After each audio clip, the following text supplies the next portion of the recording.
이게 만약에 폐지나 유예가 된다고 했을 때는 국내 증시가 글로벌 시장에서 상당히 차별화된 상승이 가능하다라고 저는 판단하고 있어서 지금은 미장 말고 국장에 투자를 준비를 해야 된다.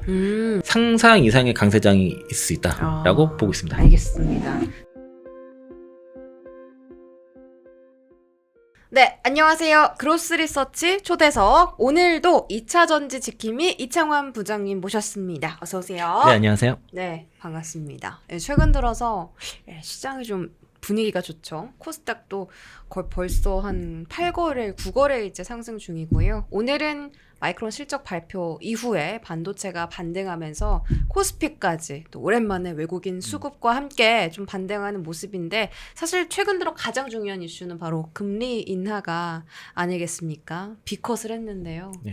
보통은 이제 금리 인하를 하면 주식시장이 강세를 보인다라는 게 중론인데, 최근에 시장도 좀 그런 랠리가 적용이 될지, 그리고 또 최근에 중국까지 또 지준율 인하한다.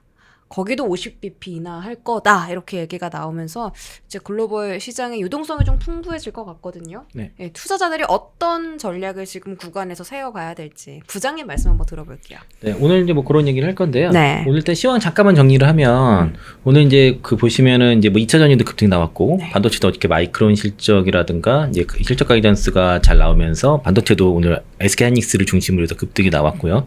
오늘 장중에도 이제 삼성전자랑 SK하이닉스를 외국인들이 샀는데 네. 하이닉스를 주로 샀습니다. 삼성전자는 팔았어요. 초반에는 상승 그 매수였다가 매도로 바뀌었어요. 매도에, 예, 매도로 바뀌었어요. 바뀌었어요. 지금 이제 삼성전자 쪽에 파운드리라든가 제가 그동안 그 다른 여러 가지 말씀을 좀 드렸었는데 그런 것들이 실제 지금 뉴스로 드러나고 있습니다. 삼성전자 이제 HBM 쪽에서 고전하는 문제들이라든가 파운드리 산업에 대해서 문제점들이 나타나고 있고 이제 HBM 쪽에서는 아마 하이닉스의 완성인 것 같아요. 제가 이유에 대해서는 전에도 한번 말씀을 드렸었는데 일단 생략하고 그리고 바이오도 어저께 이제 그 우시바이오라든가 우시바이오텍이 이제 그 생물보안법에 안 들어간다는 법이 안 됐다는 이제 오보가 나타나면서 이제 급락이 나타났었고 그 타임에 공교롭게 또 이제 민주당에서 금투세 시행 또는 폐지에 대해서 이제 의견 수렴 과정이 한 달 이상 걸린다. 이게 얘기 나오면서 이제 약간 투명성이 나왔던 거고 오늘은 이제 그런 되돌림이 나올 거라고 봤는데 또 마침 그 진성준 정책위원장이 한 달 이상 걸리지 않는다, 오래 걸리지 않는다, 빠른 시일 내에 시행 또는 이제 유예에 대해서 당론을 결정 짓겠다라고 하면서 오늘 지수가 그냥 그대로 뻗어 나갔어요. 그 시점 이후로 여러 가지가 겹쳤군요. 그리고 이제 2차 전지 속에서 뭐 에코프로비엠은 이제 코스피 이전 이제 그 작업 막바지라는 뉴스도 있었고 SKC는 이제 실리콘 궁극제 관련된 소송을 또 오늘 이겼습니다. 또 SK가 최태원 회장이 이제 80조에 대한 투자를 AI와 반도체 쪽에 집중하겠다 하면서 SKC도 이제 거기에 대한 두 가지 복합적인 수혜가 나타나면서 급등 나타났고 그리고 이제 코스모 소재가 오늘 이제 그 시장에 돌아다녔던 얘기가 그 SK온과 코스모화학, 코스모 흰소재 그리고 이제 미국의 이제 그 회사를 잠깐 잊어먹었는데 그 지금 그 합작법인은 이제 북미에서 조인트 벤처를 짓는 거 그게 이제 미 에너지부에서 그 정부 지원금 받아가지고 지금 조인트 벤처를 짓는데 이제 그 전구체라든가 양극재, 리튬까지 이제 다 공급하고 배터리를 만들고 또 리사이클까지 하는 이런 통합 밸류체인을 구축하는 그런 조인트 벤처를 이제 설립을 할 거고 결국엔 코스모 흰소재가 SK온과 합작법인을 만든다는 거라는 얘기가 처음 나온 겁니다. 이게 이제 회사에서 배터리 기업과 북미 조인트 벤처를 설립할 거란 얘기를 아예 할 때 했었는데 어딘지 몰랐어요. 그게 오늘 시장에 노출되면서 오늘 이제 코스모 흰소재 급등이 나왔고 코스모 화학, 뭐 SKC는 만약에 이제 SK온이 이제 북미에서 합작법인을 하게 되면은 이제 양극재는 코스모 흰소재를 하겠지만 뭐 동박은 SKC가 하겠죠. 오늘 SKC가 재료가 좀 복합적으로 좀 나왔습니다. 그런 것도 있었고 그리고 전반적으로 지금 그 2차 전지 쪽에 대한 기관의 뷰가 좀 바뀌고 있다는 것도 되게 많이 그 결이 달라지고 있어요. 그런 얘기도 오늘 좀 할 거고요. 그리고 이제 그 보면은 바이오도 가고 2차 전지 가고 반도체 다 간 거는 이거는 이제 금수대에 대한 유예 가능성에 베팅을 한 거라고 일단 보시면 좋을 것 같고 어쨌든 어제의 갑자기 급락을 되돌림과 그 이후에 추가적인 재료가 오늘 시장에 반영됐다. 외국인들 기관들 오늘 현선물 엄청 많이 샀습니다.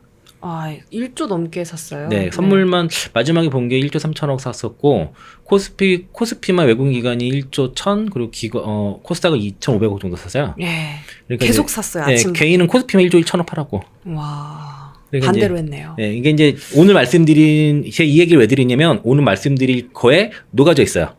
예, 그래서 이제 오늘 상황이 이렇다는 거를 좀 가늠하고 네. 이제 지금부터 말씀드릴 될 것 같고요.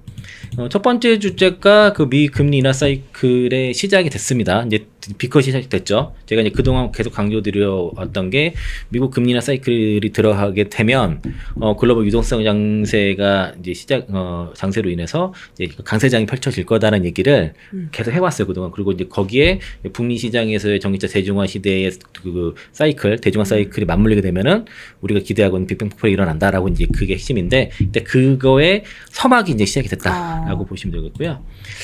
일단 뭐 연준이 이제 비컷을 했습니다. 50bp 인하를 했는데 요게 이제 점도표고 요게 중간값이에요.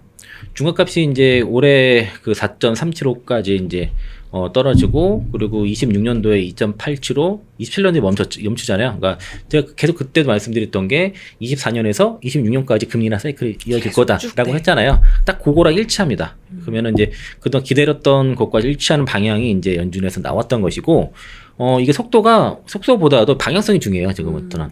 계속 금리 인하를 할 것이라는 그 시작이 열렸다라고 좀 볼 수 있겠고요. 이제 최근의 장세는 1995년도와 닮았다고 전에만 말씀드렸어요. 그래서 그 신고가 흐름이 나올 거라고 말씀을 드렸었는데, 실제로 그런 3대 지수가, 특히 뭐 다우지수는 최근 또 신고가 또 쳤고 이렇게 나오다가, 지금의 금리 인하는 보험성 금리 인하로 봐야 되겠죠. 그렇게 지금 보고 있는 거니까요. 그랬을 때 98년도와 상당히 비슷하다는 거고요. 그럼 뭐 그런 보험성 금리 인하가 이렇게 일어날 때 달러 인덱스가 같이 이렇게 하락을 했었다는 겁니다. 이런 상황과 좀 비슷하다라고 좀 보는 거고, 그렇게 되면 달러 약세가 앞으로 진행될 가능성이 이제 있다고 봐야 되겠죠. 그거를 좀 전제를 해야 될 것 같고요. 그리고 이제 이런 그 금리 인하 사이클이 들어갔을 경우에 두 가지가 있어요. 그러니까 여기가 이렇게 비컷을 한 거예요. 비컷을 한 건데, 12개월 안에 경기 침체가 나타나게 되면 지수가 이렇게 급락을 하고, 그리고 경기 침체가 나타나지 않으면 지수가 이렇게 강하게 가요. 비컷을 했다라는 가정하에. 아니 금리 인하를 했는데, 근데 이 차이가 뭐냐면, 요거는 경기가 안 좋으니까 급격하게 금리 인하를 한 경우예요. 안 좋으니까 이제 급하게 하고, 이 경우는 그렇지 않으니까 점진적으로 금리를 인하를 한 겁니다. 그러면 지금 시장은 급격하게 금리 인하를 해야 될 것인지, 아니면은 점진적으로 금리 인하가 가능한 국면인지를 판단했을 때, 점진적인 금리 인하가 가능하다는 이 전자의 상황이 더 가깝다. 그러니까 파월의 얘기를 들어보았을 때는 전자에 더 가깝다고 봤을 때는 이런 강세장의 가능성이 더 높다. 나라고 보는 거죠. 전 그렇게 생각해왔고, 지금도 그렇게 보고, 계속 이 금리 인하를 계속 기다려 왔는데, 그게 계속 늦어졌죠. 올해 연초에도 금리 인하에 대한 기대감이 있었지만 안 됐고, 이제서 이제 3분기 와서는 9월 달에 된 건데, 이제 시작이라 보시면서 이런 초입이 아니겠냐, 지금은 이게 혼란에 있는 초입이 아니겠냐라고 보는 거고요. 한국경제TV에서 나온 그 뉴스 중에 하나가, 그 야데니 리서치 설립자 에드 야데니가 이제 95년부터 98년 말까지 그 S&P 500 지수가 220% 상승한 것처럼 주가가 전면적으로 급등할 확률이 20%에서 30% 높여졌다고 하고 있고요. 대표적인 낙관론자인데 강세장 확률이 80%라고 지금 얘기를 하고 있습니다. 원래 약간 강세론자잖아요, 야데니가. 맞아요. 저랑 성격이 좀 비슷한 것 같아요. 이데니? 네, 제가 이제 말띠잖아요. 뭐 말띠인가요, 야데니 씨가? 아니, 그냥 말이 앞만 보고 하니까. 달리니까. 근데 별자리 또 황소자리라서. 불. 네. 오, 그러네요. 네. 근데 이름에 불이 많아. 네. 상성차는 빛나라이기 때문에 온통에 사실 불이야, 불. 개인 투자자분들이 좋아하실 만한 요소를 갖고 계시네요. 그래서 이제 그 한편으로는 그 세계 증시가 인플레이션과 그 지정학적 긴장으로 인해서 변동성이 커졌던 1970년처럼 될 확률은 20%라고, 이제 안 좋은 확률은 20%라고 얘기를 해서 대체로 강세장 확률을 이제 80%까지 보는 견해가 있다라고 볼 수 있고요. 또 하나가 이제 요거 오늘 나온 뉴스인데요. 이게 제가 방송 전에 요 자료를 좀 추가를 했습니다. 그 만물 랠리 다시 온다, 역사적 강세장 임박. 이것도 한경 자료인데, 그 미증시가 이제 그 사상 최고치를 경신한 가운데서 역사적인 강세장이 임박했다는 분석이 나왔는데요. 글로벌 그 헤지펀드 EMJ 캐피털에서 그 미국의 경제 성장률과 그리고 금리 환경이 1982년도 강세장 초기와 유사하다라는 견해를 폈고, 증시가 100% 이상 급등하는 역사적인 강세장이 반복될 가능성이 커지고 있다라고 했습니다. 그 에릭 잭슨 EMJ 캐피털 설립자가 그 CNBC와 인터뷰에서 1982년식의 강세장이 반복될 경우에 대형주에서 소형주까지 모두 오르는 만물 랠리가 재현될 것이다. 오. 라고 얘기를 하는데 저도 비슷해요. 이 생각이 비슷한데 만물 랠리. 어느 섹터에 투자하는지에 따라서 수익률 차이가 굉장히 클 거라고는 봅니다. 그리고 그 미국의 장단기 국채 금리가 오랫동안 역전되다 최근에 긍정적인 그 경제 환경에서 해소된 것이 이제 지난 1982년도 8월 이후에 처음이거든요. 그래서 네. 이런 당시 그 장단기 국채 금리 역전 현상이 해소됐을 때 기술주 중심의 나스닥 지수가 10개월 동안 무려 100% 이상 상승했습니다. 와. 그리고 이제 그 페드의 금리 인하와 함께 그 견조한 경제 성장이 위험 자산에 유리한 투자 환경 조성하고 있죠, 지금. 그리고 인플레이션이 안정적인 추세로 완화되고 있는 점도 상당히 긍정적이라서 지금 제가 이거 뉴스 갖고 온 이유는 지금 오늘 쭉 보여드린 자료가 제 생각과 상당히 유사하거나 일치하는 자료들을 제가 선택해서 가져온 거예요. 네, 네. 그러니까 제 생각 같은 사람의 얘기를 가져온 거고요. 그럼 이 금리나 사이클이 들어갔는데 아직은 완벽하게 글로벌 금리나 사이클이 아니에요. 그러니까 사이클이 들어왔기 시작된 게 아니는 게 아직은 각자 도생을 하고 있습니다. 그러니까 각자의 처한 상황, 경제 상황에 따라서 서로 다른 금리 정책을 펼치고 있죠. 미국은 비컷을 했는데 우리는 아직은 못하는 거죠. 네. 그렇게는 못 따라가고 이런 그 아랍 국가들은 다 이런 동남아시아 쪽은 그 비컷을 하고 인하를 하고 있습니다. 카타르, 사우디아라비아, 바레인, 아랍에미레이트, 인도네시아 등은 금리는 인하를 하고 있고요. 그리고 영국이라든가 호주, 일본, 유럽 등은 금리 인하를 했다가 지금 다시 동결하면서 지금 그 약간 속도 조절 중이고 일본은 이제 사실은 이제 인상을 하려고 하는 거죠. 네, 그렇죠. 예, 인상을 그리고 그래서 이러다 보니까 이제 과거에는 미국의 금리 인상이 그 전 세계 금융 시장에 거의 막대한 영향을 끼쳤는데 각국의 중앙은행이 독자적인 이런 기조가 강해지다 보니까 약간 전과 같은 연동성이 약간 약화되고 있는 상황이에요. 그러니까 아직은 그래서 같이 다 금리 인하를 하는 상황이 아니라서 어디는 좋고 어디는 약하고 이런 측면은 아직은 좀 있다라고 볼 수 있겠고 이러한 서로 다른 금리 정책에 따라서 경제 성장률 차이가 발생하고 네. 국가 간의 경제 그 격차가 확대될 수 있습니다. 그래서 이제 우리나라가 지금 아직은 금리 결정은 10월 11일 할 건데 이때도 동결 가능성이 있어. 11월 정도 얘기가 있는데 11월 정도 가야 이제 인하. 아직은 조금 어렵지 않을까라는 생각이 드는데 가봐야 될 것 같고 중국도 동결을 했다가 이제 그저께부터 이제 그 지준율 인하 정책을 좀 펼쳤죠. 이제 그런 차이가 있어요. 그래서 미국은 이제 자신감이 좀 붙은 것 같고 인플레이션에 자신감이 있고 인플레이션을 잡지 못한 쪽에서는 좀 그런 딜레마에 빠진 국가들이 있는 거죠. 지금은 여기는 이제 부동산과 연계됐기 때문에 중국은 네네. 그래서 이제 경제와 부동산이 양쪽 다 지금 그러니까 잡아야 되는데 쉽지 않은 것 같아요. 어렵네요. 네. 그래서 중국이 일단은 그 인민은행이 부양 패키지를 그저께 발표를 했는데 지준율 50bp 인하해서 1조 이하이면은 뭐 189조 원 정도 되죠. 그리고 이제 7일물 역방향 레포 금리도 이제 그 20bp 인하를 했고 이런 증권보험 운용사가 5천억 이하 규모의 그 펀드를 활용해서 주식 매입을 허용을 했습니다. 이게 그전까지는 이게 안 됐었는데 이게 이런 것도 주식시장이 원하는 방향으로 진행이 됐고 그리고 기존 주택담보 금리도 50% 그러니까 50bp 인하를 좀 했습니다. 일단 그래서 이런 부양 패키지 덕분에 이제 중국 증시가 이제 급등이 나왔고 오늘도 연속적인 상승이 좀 나왔던 걸로 보여지고요. 지금 그 제가 요걸 잘 보시면 앞으로 이제 금리 인하가 계속 진행될 때마다 결국에는 지금 달러 인덱스가 100달러가 깨질랑 말랑 하다가 지금 간신시켰는데 네. 깨질 가능성이 높다고 봐요. 이렇게 달러 인덱스, 달러 약세장으로 갔을 경우에는 달러 자산을 팔아야 됩니다.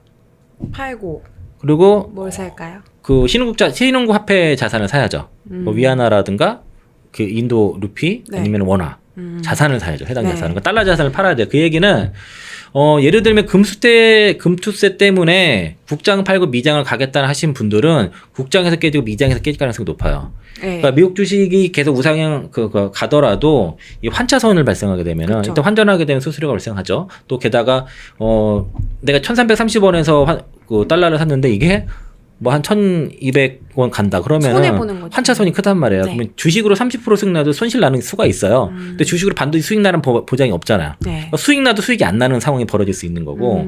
네, 그래서 일단 달러 약세에 대한 대비를 하셔야 돼요. 그래서 지금 국장 팔고 미장 가시면 안 됩니다, 지금은. 그래서 오히려 이게 지금 좋을 때 미장의 비중을 줄이셔야 돼요. 그리고 이제 우리가 이제 2차 전지 쪽에서의 저는 이제 그 주도주 이런 금리나 사이클에선 주도주 가능성이 있다고 좀 보는 이유가 일단은 이제 우리 중국과의 관계가 가장 큰데 미국이라든가 캐나다, EU, 뭐 멕시코, 인도네시아 등 전 세계가 지금 중국 제품에 대한 관세 장벽을 펼치고 있고 미국도 지금 전기차 100% 이상에 대한 그 추가 관세를 지금 매겼죠. 캐나다도 따라가고 있고 EU도 이제 상기 관세를 이제 최대 46.3%를 부과하려고 하는데 25일 투표였는데 일단 이달 말까지 미뤄졌어요. 그 이유가 중국 전기차 업체들이 이제 그 관세에 대해서 특례 제한을 했거든요. 네. 그러니까 이제 뭐 그 최저가라든가 뭐 최소 그 물량, 이제 최대 물량 이런 네. 것들 수출 물량을 제한을 해달라라고 해서 거기에 대해서 재검토가 들어갔습니다. 이게 이제 거부했다가 재검토 들어가서 투표가 좀 미뤄졌고 멕시코, 브라질, 콜롬비아, 칠레도 다 중국산 철강 제품에서 관세를 대폭 인상을 하고 있는 상황이고요. 인도네시아도 마찬가지예요. 이건 또 글로벌인데 이 제품들이 다 중국에서 주로 들어와서 그래서 이제 40%에서 50%까지 그 추가 관세를 매겨져서 점점점 이게 강도가 심해지고 있습니다. 그러니까 전 법안도 세계가 그렇고 다 그러네요. 지금. 좀 그런 것 같아요. 네. 이게. 분위기가. 아무래도 워낙 저가 덤핑 제품들이 넘쳐나다 보니까 네. 요즘 알리에서 파는 어린이용 스마트워치 있잖아요. 요 네. 줄. 요게 지금 발암 물질이 뭐 110배인가 뭐 이렇게 나왔다 그러더라고요. 그래서 뭐 그런 거 사면 안 돼요. 정부에서 약간 그 금지시키지 않았어요? 네, 그러니까 알리 태무 제품 사지 마세요. 네. 위험하니까. 네. 꿀팁 감사합니다.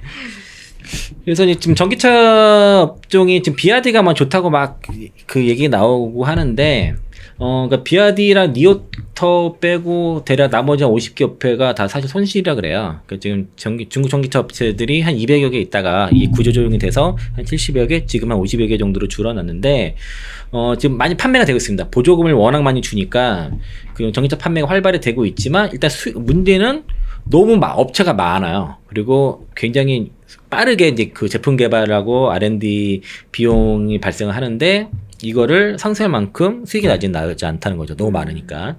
왜냐면 제품이 많게 되면은 한 모델당 판매량이 적게 되거든요. 그러니까 이제 제품 개발하는데 수십억 위안이 들어가는데 이거를 이제 계속 유지할 수 있는지가 문제가 있을 것 같고요. 샤오미도 굉장히 손실이 커요. 여기 보시면 샤오미가 올해 6만 대 팔아도 41억 위안이면은 7,690억이거든요. 그 순손실 날 거라고 예상을 하고 있고, 그리고 이 이제 엑스펑이라는 기업도 올해 이제 신규 모델이 4만 대 이상 주문 받았는데 불구하고 2,400억 손실 난다 그랬잖아요. 네. 2분기에만. 비아디도 이제 최근에 R&D 비용이 전체 이익보다 지금 높습니다. 네. 초과했어요. 그러니까 지금 사실 비아디라든가 리오토 빼고는 수익이 나는 기업이 없습니다. 이게 언제까지 갈 수 있느냐. 그런데 이런 식으로 관세까지 때려버리면은 여기서 구조조정이 불가피할 거라고 저는 보는 거고요.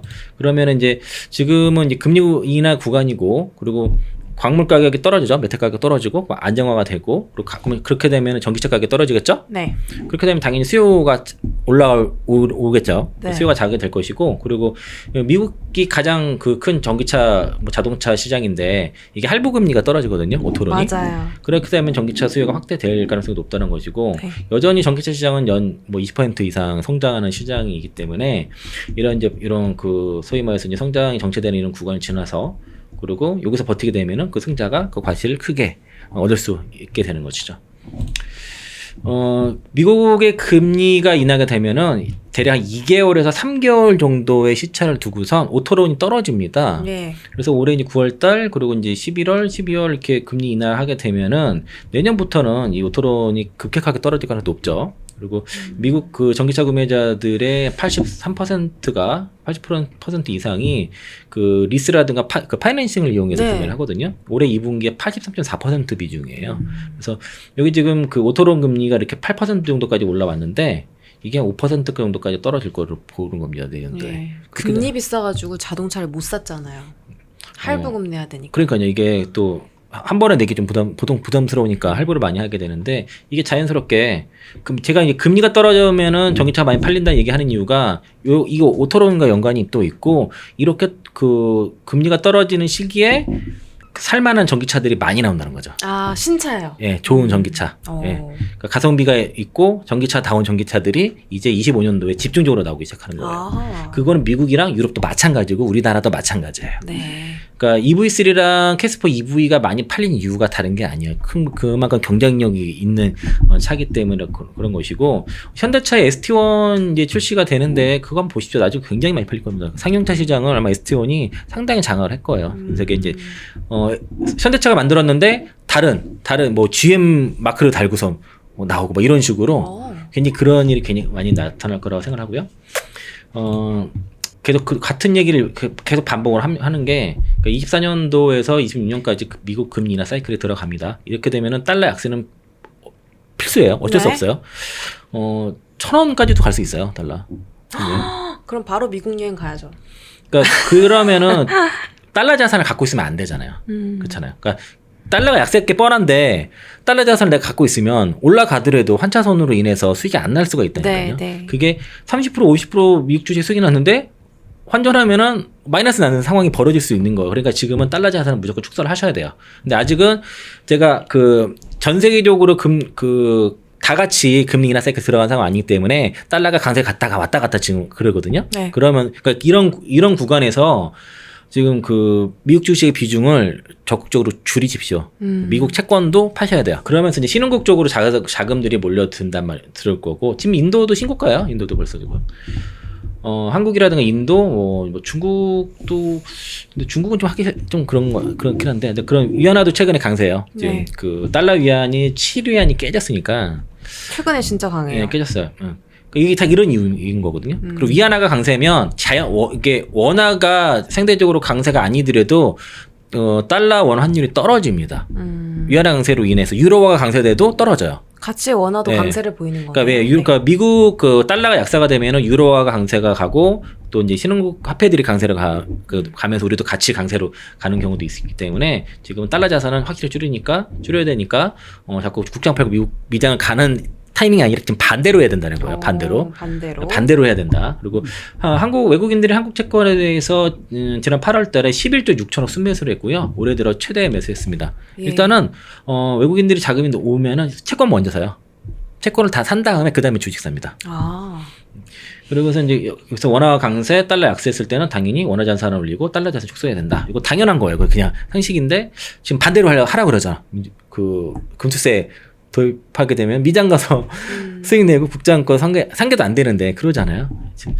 그러니까 그거는 미장으로 지금 몰아서 오는 거는 국장에서 깨지고 미장에서 깨지게 만드는 지금 투자자들을 죽음의 구렁텅이로 밀어넣고 수렁으로, 수렁으로 밀어넣는 거다라고 볼 수 있겠고요. 그리고 이제 특히 이제 25년도, 26년도에는 유동성 장세로 인한 강세장 가능성이 그래서 있는 겁니다. 아까 초반에 보여드렸던 이런 거, 이런 장세를 우리는 기대를 해보는 거고요. 이렇게 강세장.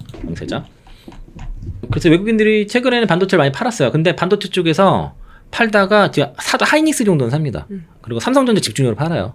배터리랑 바이오 쪽으로 상당히 매수를 하고 있고, 이런 이제 유동성 장세에 우리 이제 특히 이제 25년부터는 북미 시장에서 전기차 대중화 시대가 열리기 때문에 우리 여기에 투자를 해야 된다고 강조드렸고, 그러면 금리 인하 수혜와 내년에 성장이 높은 산업을 투자를 해야 되는데 그게 대표적으로 2차전지, 바이오 될 것이고, 바이오는 선별적으로 하셔야 대신요. 섹터로 한 번에 같이 보면 안 되고, 금세 토론회 이후에 올해는 사실 이후에 이제 금투세가 유예될 것이라고 많이들 생각을 해서 그 기대를 하고 있었는데, 갑자기 최소 한 달 이상 의견 수렴을 하면서 한다라고 얘기하면서 갑자기 어저께 2시 반에 또 반영이 됐거든요. 완전 급락했어요. 네. 근데 오늘 이렇게 안 걸린다고 또 반대로 얘기하면서 또 반대 현상이 일어났기 때문에, 그러니까 이 얘기는 금투세 이슈는 일단 빼딱꼬풀리 현상으로 인해서 상당 부분 시장에 반영된 측면이 있어요. 그러니까 시행이 됐을 때는 추가 더 반영이 되겠죠. 그게 어느 정도일지는 분명히 폐지가 됐을 때는 추가 하락이 나옵니다. 추가 급락이 나오겠지만, 사실 이게 이제 우리가 계속 오랫동안 이제 시행될 것으로 알고 있었고, 여기에 대해서 정을 하고 계속 지내왔기 때문에 이게 미리미리 선반영된 측면이 상당히 있다는 거죠. 그래서 금수대 유예하고선 급등하면 폐지하죠. 좀. 그러니까 오늘 어느 의원이 이거 도입해가지고 급락하면은 폐지하자고 그렇게 말씀하셨는데, 반대로 유예한 다음에 급등 나오면 금투세 때문에 그 시장이 급등하는구나. 거였구나. 그러면 하면서. 폐지하자고요. 그래서 이제 이게 만약에 폐지나 유예가 된다고 했을 때는 국내 증시가 글로벌 시장에서 상당히 차별화된 상승이 가능하다라고 저는 판단하고 있어서 지금은 미장 말고 국장에 투자를 준비를 해야 된다. 상상 이상의 강세장이 있을 수 있다라고 보고 있습니다. 알겠습니다. 그로스 리서치 멤버십에서 매월 제공되는 기업 탐방 리포트와 프리뷰 리포트, IR 담당자 통화 IPO 보고서 실시간 정보 전달까지 그로스 리서치 멤버십에서 만나보세요.